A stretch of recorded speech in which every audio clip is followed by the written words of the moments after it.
Hey guys, I'm Chani and you're watching The Art of Science. They look amazing, don't they? But what even is the science behind these vertex rings? Let's start by understanding what do we mean by vertex.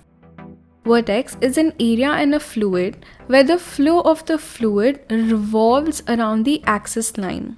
Now, fluid can mean water or air.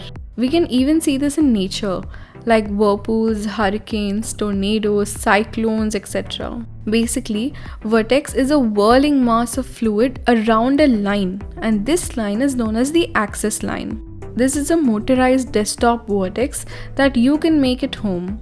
The link is up here and in the description box as well.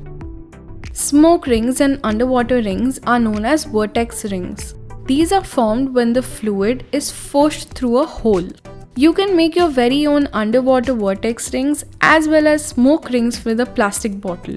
The links to both DIYs are given up here and in the description box below. The air that carries the smoke starts off as a slow moving ball.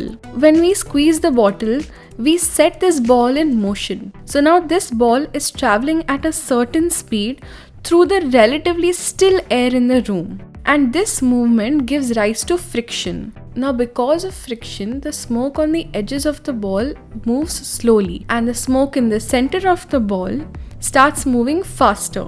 And this causes the smoke to curl back on itself, which creates this donut ring shape, which is known as a toroid. Here, we have the colored water inside the plastic container. Just like in the smoke rings, when we push this water through the small hole into the still water of the container, it undergoes the same frictional forces and processes to give us these vertex or toroidal rings. Before we move on and see smoke rings out of this smoke cannon, why don't you quickly go and subscribe to the channel and also hit the bell icon so you never miss an update. This is a smoke cannon that we made for the Fab Lab show, which is a live science show. The amazing thing about smoke rings is how far they can travel without dispersing.